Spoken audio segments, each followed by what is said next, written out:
I am sorry. Please forgive me. Thank you. I love you.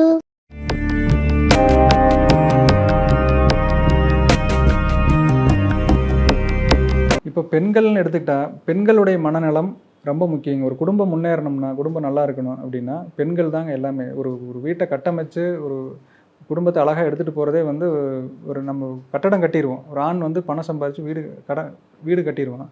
But அந்த வீட்டை வந்து நல்லா அழகான ஒரு ஒரு மாளிகையாக மாற்றுறதும், ஒரு சந்தோஷமான இடமா மாற்றுறதும் பெண்களோட கையில் தான் இருக்குது. சரி, அப்படி இருக்கும் பொழுது பெண்கள் பார்த்திங்கன்னா ஒரு 3 வகையை நான் வந்து ஒரு இந்த காணொலிக்காக நான் பிரித்து சொல்கிறேன். அதாவது குடும்ப தலைவிகள், வீட்டிலிருந்து வீட்டை பார்த்துக்கிறவங்க அப்படிங்கிற ஒரு கேட்டகரியில் இருக்கிறவங்க, வெளியில் போய் வேலையும் செஞ்சுட்டு வீட்டையும் பார்த்துக்கிறவங்க ஒரு கேட்டகரியில் இருக்கிற, ரொம்ப ஹை கிளாஸாக ரொம்ப நல்லா வசதியாக இருக்கிற ஒரு கேட்டகரியில் இருக்கிற பெண்கள். இப்படி 3 விதமான பெண்கள் நம்ம பார்த்தாலும் மனநிலையை கவனித்து பாருங்களேன். எவ்வளோ பேர் மகிழ்ச்சியாக இருக்கிறாங்க, எவ்வளோ பேர் வருத்தப்படுறாங்க. இதில் வந்து இந்த 3 கேட்டகரியில் எந்த கேட்டகரியில் இருக்கிறவங்களும் வருத்தப்படுறவங்களும் இருக்கிறாங்க, மகிழ்ச்சியாக இருக்கிறவங்களும் இருக்கிறாங்க. அதனால் வந்து வீட்டில் இருக்கிற பெண்கள் எல்லாம் மகிழ்ச்சியாக இருக்கிறாங்க, இல்லை வெளியில் போகிறவங்களாம் கஷ்டப்படுறாங்க, இல்லை வீட்டில் இருக்கிறவங்க தான் கஷ்டப்பட்டுருக்குறாங்க அப்படிங்கிற மாதிரிலாம் நம்ம எதுவும் பார்க்க வேண்டியதில்லை. சரி, ஏன் வந்து ஒருத்தரோட மனநிலை சீராக இருக்க மாட்டேங்குது?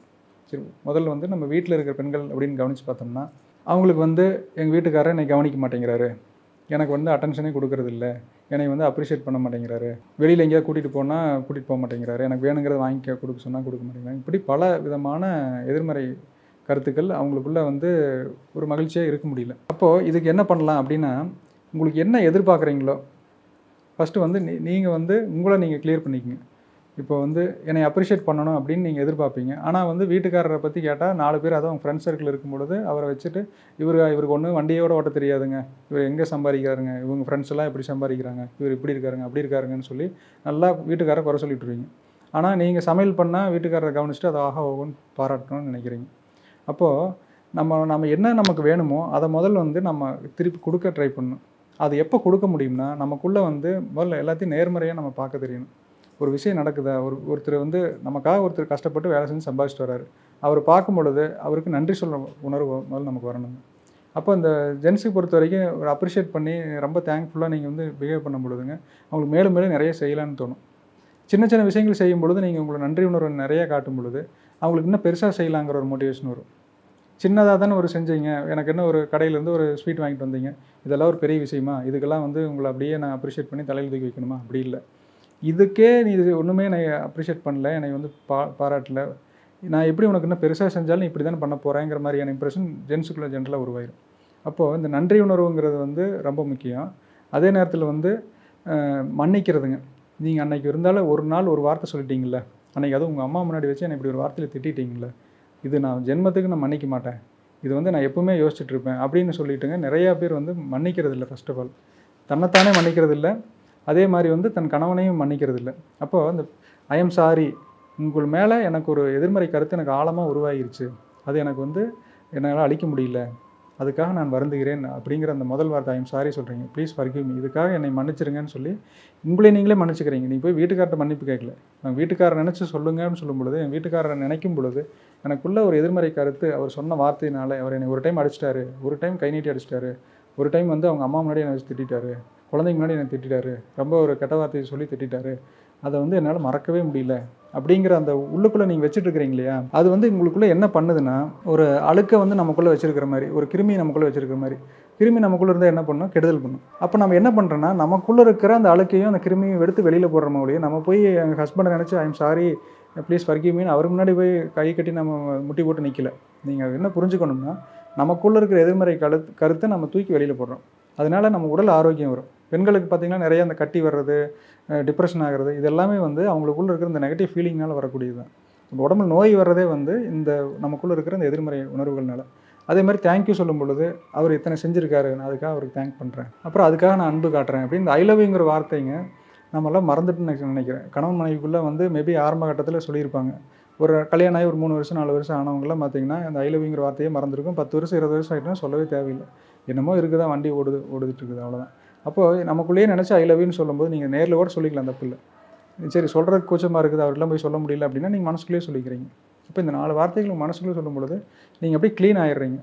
நீங்கள் க்ளீன் ஆகும்போது பார்த்திங்கன்னா உங்கள் கணவருடைய போக்கு நடவடிக்கைகள்லாம் உங்கள்கிட்ட அவங்க நெருங்கி வரும்போது வந்து ரொம்ப நல்ல விதமாக நீங்கள் எதிர்பார்க்குற விஷயங்கள் எல்லாம் அவர்கிட்ட இருந்து நடக்க ஆரம்பிக்கும் பொழுது நான் நினச்ச மாதிரியே மாறிட்டாரு அப்படின்னு உங்களுக்குள்ள உணர்வு வரும். எல்லாத்துக்குமே வந்து தான் நினச்ச மாதிரி தன்னோட லைஃப் பார்ட்னர், தன் குழந்தைங்க இருக்கணும், நம்ம சுற்றத்தில் இருக்கிறவங்களாம் இருக்கணுங்கிறது தான் ஆசை. ஏன் இருக்க மாட்டேங்கிறாங்கன்னா, நாம் நினைக்கிறதே எதிர்மறையாக நினைக்கிறோம். அப்புறம் அவங்களும் எதிர்மறையாக தான் இருப்பாங்க. இப்போ நம்ம உங்களுக்குள்ளே இருந்த எல்லா எதிர்மறை கருத்துக்களையும் தூக்கி போட்டுட்டு அவங்க மேலே அன்பை உருவாக்கிட்டிங்கன்னா, அவங்களும் உங்கள்கிட்ட அன்பு காட்ட ஆரம்பிச்சுடுறாங்க. இதுதான் ஒரு இதில் நடக்கக்கூடிய ஒரு ஃபிலாசபி. இதை வந்து நீங்கள் குடும்பத்தில் இருக்கிற வீட்டில் இருக்கிற மனைவிகளாக இருந்தாலும் இதை நீங்கள் பயன்படுத்தலாம். அதே மாதிரி வெளியில் வேலைக்கு போகிறவங்களுக்கு இது என்ன சிக்கல்னா, பஸ்ஸில் போகிறவங்க என்னை தொந்தரவு பண்ணுறாங்க, ஸ்கூட்டியில் போனால் என்னை மேலே இடிக்கிற மாதிரியே வர்றாங்க, ஆஃபீஸ் வேலை செய்கிற இடத்துல மேலதிகாரியும் சரி, கூட வேலை செய்கிறவங்களும் என்னை பார்க்குற பார்வையே சரியில்லை, என்னை தொந்தரவு பண்ணுறாங்க. இதனால் எனக்கு எங்கே போனாலும் நிம்மதியாக இருக்க முடியல. வீட்டுக்கு வந்தால் வீட்டுக்காரரும் என்னை கடிஞ்சு கடிஞ்சு பேசுகிறாரு. நான் என்ன தப்பு பண்ணுறேன்? இவ்வளோ கஷ்டப்பட்டு படித்தேன், நான் பெரிய டாக்டராக இருக்கிறேன், பெரிய ஒரு பதவியில் இருக்கிறேன், இவ்வளோ சம்பாதிக்கிறேன் லட்சக்கணக்கில். ஆனாலும் எங்கே போன இடத்துலலாம் எனக்கு வந்து இந்த ஆண்கள்னால பெரிய தொந்தரவாக இருக்குது. இப்படின்னு இது வந்து ரொம்ப பெரிய கஷ்டங்க. நிறைய பேர் அதை அனுபவிச்சுட்டு இருக்கிறாங்க. ஏன்னா ஒரு வேலை செய்கிற இடத்துல வந்து இப்போ பெரிய பெரிய தனியார் ஐடி கம்பெனிலலாம் வந்து பிஓஎஸ்ஹெச்னு ஒரு ட்ரைனிங் கொடுப்பாங்க. அதாவது ப்ரிவென்ஷன் ஆஃப் செக்ஷுவல் ஹராஸ்மெண்ட்டு. இது எது கொடுக்குறாங்கன்னா, ஆண்கள் வந்து எப்படி பேசணும், எப்படி எதுக்காக மேலே தொட்டு பேசுனாங்கன்னா இதெல்லாம் தப்பு, இதெல்லாம் பண்ணக்கூடாது அப்படிங்கிறது கம்ப்ளீட்டாக அந்த ட்ரைனிங்கில் சொல்லிக் கொடுக்குறாங்க. ஏன்னா அந்த மாதிரி தொந்தரவுகள் நீங்கள் நிறையா இருக்குது. ஆனால் நீங்கள் ஒரு விஷயம் கவனித்து பார்த்தீங்கன்னா, எல்லா பெண்களுக்கும் தொந்தரவு வர்றதில்ல. சில பெண்களுக்கு தான் தொந்தரவு வருது. சிலர் நல்லா தான் இருக்கிறாங்க. எல்லா ஆண்களுடைய சப்போர்ட்டையும் வாங்கிட்டு வேலை செய்கிற இடத்துலையும் குடும்பத்துலேயும் வந்து ஆண்களுடைய சப்போர்ட் மூலமாக நல்லா மேலும் மேலும் முன்னேறுறாங்க. இது ஏன் ஒருத்தருக்கு நடக்குது, ஒருத்தருக்கு நடக்க மாட்டேங்குதுன்னா, அந்த நடக்காத ஆளுக்குள்ளே இருக்கிற எதிர்மறை உணர்வுகள். இந்த அந்த ஆண் என்னை தப்பாக பார்க்குறான், இந்த மேலதிகாரி என்னை தப்பாக பார்க்குறாரு, இந்த பஸ்ஸில் போனால் என்னை எல்லாரும் இந்த ஆண்கள் எல்லாமே இப்படி தான் இருப்பாங்கன்னு சொல்லி ஆண்கள் பற்றின ஒரு எதிர்மறை கருத்து உங்களுக்குள்ள ஆள் மனசில் பதிஞ்சிருக்கும். ஏன்னா அந்த மாதிரி சம்பவங்கள் நடந்திருக்கும், உங்கள் வாழ்க்கையில் அனுபவப்பட்டிருப்பீங்க. ஒருத்தவங்க அப்படி பண்ணிட்டாங்கிறக்காக எல்லாருமே அப்படிங்கிற மாதிரியான ஒரு பிம்பம் வந்து உங்களுக்குள்ளே உருவாயிடுச்சு. அப்போ இந்த ஐ எம் சாரி அப்படின்னு சொல்லும் பொழுதுங்க, எனக்குள்ளே உருவாக்கி இருக்கிற ஆண்கள் பற்றின எதிர்மறை கருத்துக்களை அதற்காக நான் வருந்துகிறேன், ப்ளீஸ் ஃபர்கிவ் மீன்னு சொல்லும் பொழுது, அந்த கருத்துக்களை என்னை விட்டு நீக்கிருங்க அப்படின்னு சொல்லி, அதுக்காக என்னை மன்னிச்சிருங்க அப்படின்னு சொல்லி, இந்த மாதிரி கருத்துக்களை எனக்குள்ளே வச்சிருந்ததுக்காக மன்னிச்சிருங்கன்னு நமக்குள்ளேயே சொல்லிக்கும் பொழுது அந்த கருத்து அழிஞ்சு போயிருதுங்க. அது எங்கேருந்து அழியுதுன்னா, ஆள் மனசுலேருந்து அழியுது. அது அழிஞ்சதுக்கப்புறம் நீங்கள் சரௌண்டிங்கில் பாருங்கள், உங்களை சுற்றி தேவையில்லாத தொந்தரவுகள் எதுவுமே வராது. அப்போ வேலைக்கு போகிற பெண்களுக்கும் வந்து இது ரொம்ப ரொம்ப பிரயோஜனப்படும். அதே மாதிரி தேங்க்யூ சொல்கிறோம். இப்போ நீங்கள் வந்து நிறையா இடத்துல எல்லா இடத்துலையும் சப்போர்ட் தேவைப்படும். ஒரு வேலை செய்கிற இடத்துல ஒரு சின்னதாக ஒரு வேலை செஞ்சு கொடுக்கணும். நீங்கள் திடீர்னு ஒரு குழந்தைக்கு உடம்பு சரியில்லை, நீங்கள் லீவ் போடுறீங்க, இல்லை ஆஃபீஸ்க்கு லேட்டாக வர்றீங்கன்னா, அங்கே இருக்கிற ஒரு ஆண் உங்களுக்கு சப்போர்ட் பண்ணுவாங்க. அதுக்காக நீங்கள் தேங்க் பண்ணுறீங்க. அப்போ நான் உங்களை நேசிக்கிறேன், உங்களுக்காக ஒரு உதவி பண்ணிக்கிறாங்க இல்லைங்களா, அதுக்காக நீங்கள் உள்ளத்த அளவில் நீங்கள் நேசிக்கிறேன்னு சொல்லிக்கிறீங்க. அப்போ இந்த மாதிரி உங்களுக்குள்ள அந்த உணர்வுகள் மாறும் பொழுது, உங்களுக்கு சரௌண்டிங்கில் இருக்கிற எல்லா ஆண்களும் உங்களுக்கு சப்போர்ட்டிவாக வர ஆரம்பிச்சிடுவாங்க. அப்போ உங்களுக்கு ஆண்களால் தொந்தரவுன்னு நீங்கள் நினச்சி உருவாக்கி வச்சுருந்த அந்த பிம்பம் வந்து நீங்களே அழிச்சிக்கிறீங்க. இது வந்து நமக்குள்ளேயே இந்த 4 வார்த்தைகள் சொல்லும்பொழுது அந்த பிம்பம் அழிஞ்சறனால வேலைக்கு போகிற பெண்களுக்கும் இந்த பிரச்சனைகள் எதுவும் இல்லை. அதே மாதிரி ரொம்ப வசதியாக பணக்கார வீடுகளில் இருக்கிறவங்களும் இந்த வேலைக்கு வர அவங்க வீட்டில் நிறைய வேலைக்கு ஆட்கள் வச்சுருப்பாங்க. அவங்களோட வர பிரச்சனைகள் நிறையா இருக்கும். ஒரு வீடை க்ளீன் பண்ண சொன்னால் ஒழுங்காக பண்ண மாட்டேங்கிறாங்க. தோட்ட வேலைக்கு வரவங்க தோட்டக்காரர் வந்து சரியாக பண்ண மாட்டேங்கிறாரு. நம்ம சொல்கிறவங்களை கேட்கவே மாட்டேங்கிறாங்க, மதிக்க மாட்டேங்கிறாங்க. அதே மாதிரி மாமியார் வீட்டில் இருக்கிறாங்க, அவங்களும் சொன்ன பேச்சு கேட்க மாட்டேங்கிறாங்க. நான் இவ்வளோ வசதியாக இருக்கிறேன், பெரிய பங்களாவில் வாழ்கிறேன்னு தான் பேர், ஆனால் எனக்குள்ள மகிழ்ச்சி இல்லை, நான் ஏதோ அந்த கூண்டுக்குள்ளே அடைப்பட்ட மாதிரி கிடக்கிறேன். இது எல்லாமே நமக்குள்ளே இருக்கிற அந்த எதிர்மறை உணர்வுகளை நீக்கிட்டு பாருங்கள், உங்களுடைய உலகம் வந்து இன்னும் மகிழ்ச்சியாக இருக்கும். ஒரு ராணி மாதிரி வாழ்கிறத எங்களால் உணர முடியும். நன்றிங்க.